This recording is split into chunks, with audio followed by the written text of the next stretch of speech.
Photography school, is it worth it?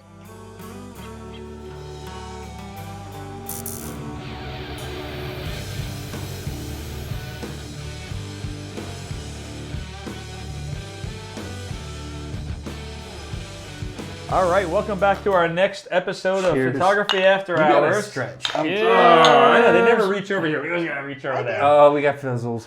So we are sponsored by PAC, the Photographers Adventure Club. It does photo walks, meetings, seminars, networking, and workshops. So check that out on photoadvclub.com.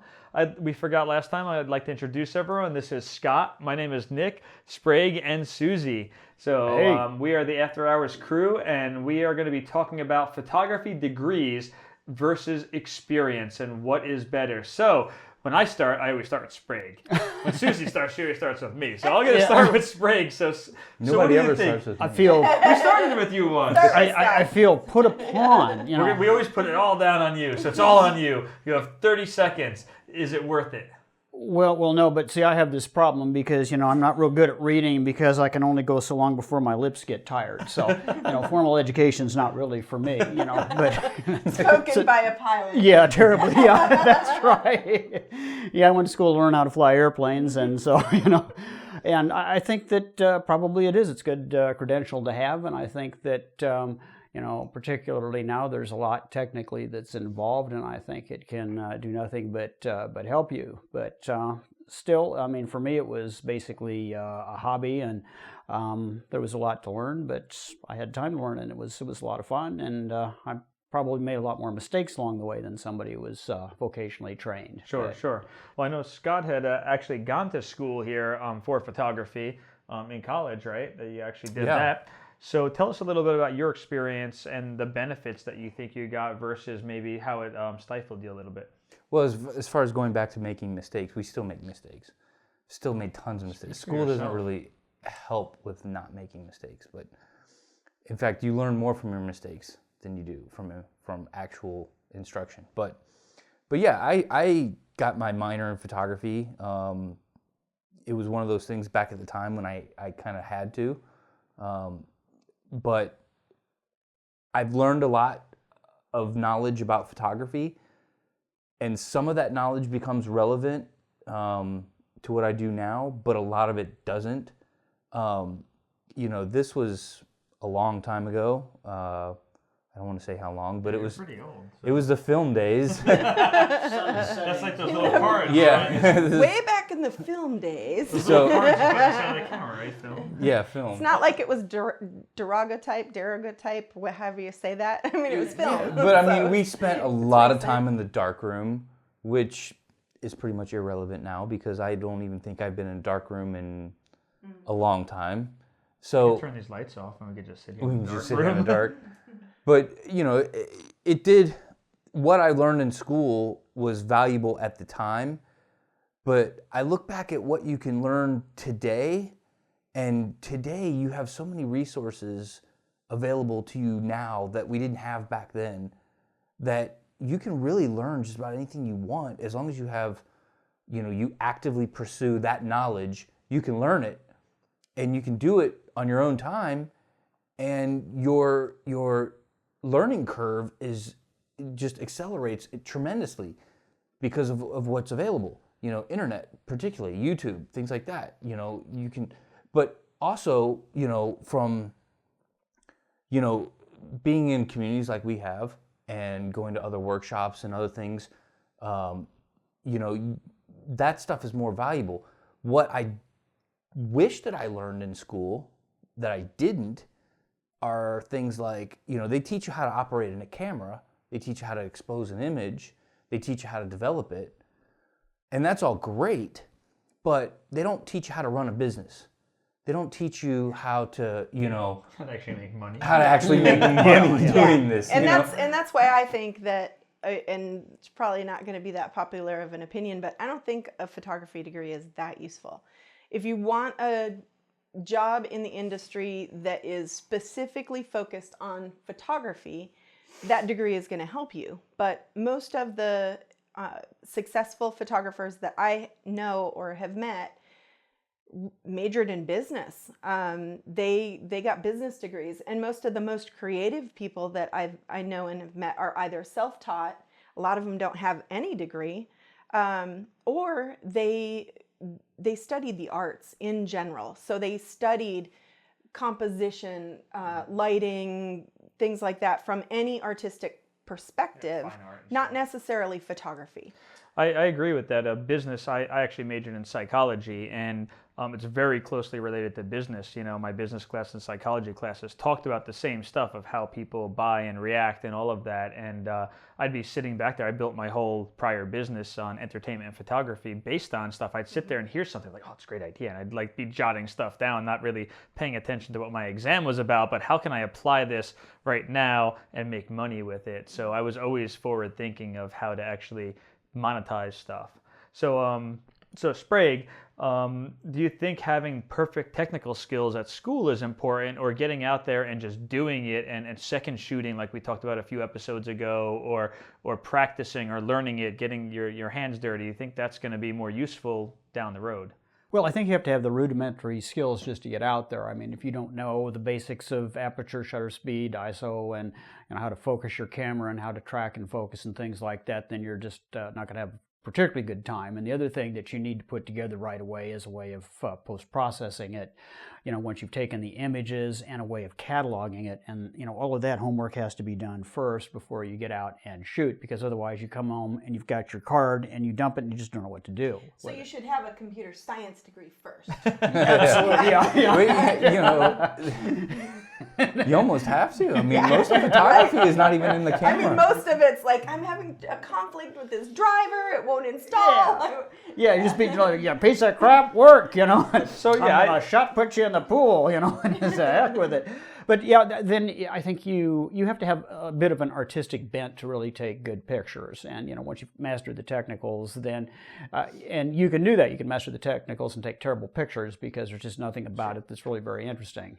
Well, I was watching the Steve Jobs movie last night, and it was a pretty good movie. And one of the things that struck me was he was saying that they were trying to break his creativity. It was in like the school, and they were like, you got to learn this, and this is what we're teaching you. And they were trying to, over and over again, break him to fit into a little box. Like, this is the way the box is, that it's not like, hey, just go out there and be creative. So maybe like a college class isn't great, but I know I wanted to go to like Hallmark Institute for Photography, and my parents were like, well, when you graduate college, you can go there. And that never happened because it was like so far down in your life by then. But I think maybe an artistic school like that might be a better direction, because that's what they focus in, is just the art. So they're maybe not going to repress your it's more creativity. geared to feeding your creativity Yeah. and helping inspire you and giving you avenues to express your creativity, which is very different. I went to school for aerospace, and it didn't really help my photography at all, strangely enough. It just, because that's kind of... And that's an excellent point. I mean, if you look at a photography degree and you get into it and you decide you don't like it, or you can't make a living with it, and you try to get into something else, they're going to say, well, what's your degree? And it's like, photography. And it's like, well, we don't take pictures here, So, yeah. So some of the more benefits, generic. I think, though, of maybe going to a college, or a lot of colleges, they do place you sometimes, and I know you didn't major in it, but sometimes they can place you in a job. So they would have different jobs that maybe you didn't think of. So maybe something in a commercial line or in fashion or something else. So that may be a benefit, possibly, Sure. of getting you placed. If that's a significant chance of getting placed, I think that would be really beneficial, because it is a very competitive market.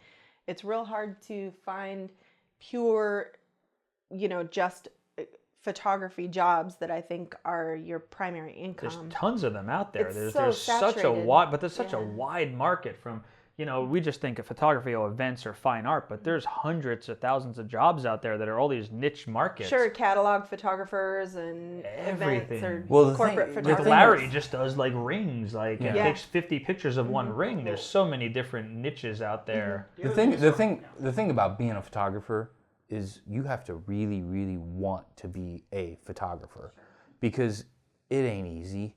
You're gonna have your ups and downs. You're gonna have your, you're gonna go through it all. And just like any other art or artist, you're gonna have that period where you're just a struggling artist and you're just trying to scrape by.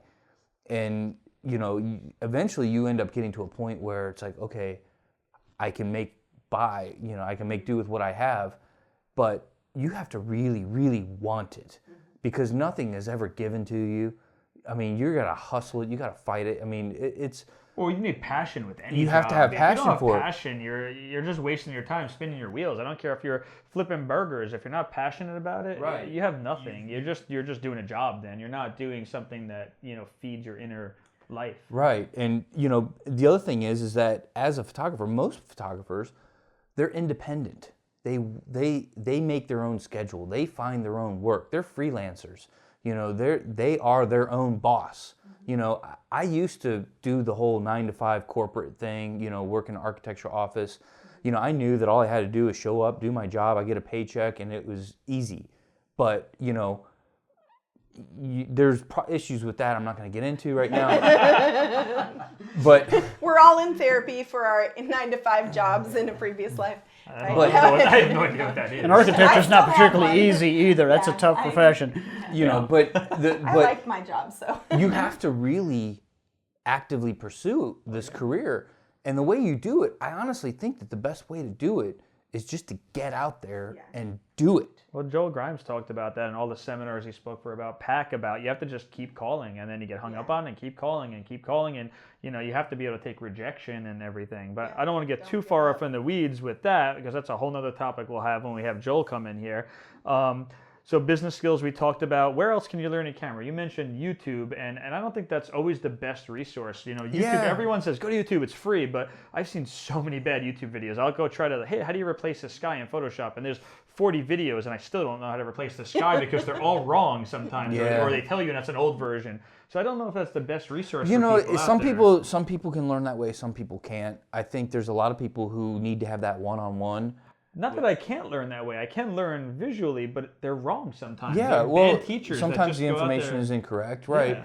But other times, I think the best way is to learn one-on-one with someone, is to find someone who is doing what you want to do, and try to either get them to teach you, or there's even like workshops for that. I mean, anything that you want to do, there's a workshop for it. Well, you've been to Photoshop World. That's a whole week of workshops. So like something like that, do you see that as something, as a step ahead for people that are trying to learn stuff, or like Photoshop World and like our workshops that we run with PAC and everything? Do you think that's a good angle to go for someone?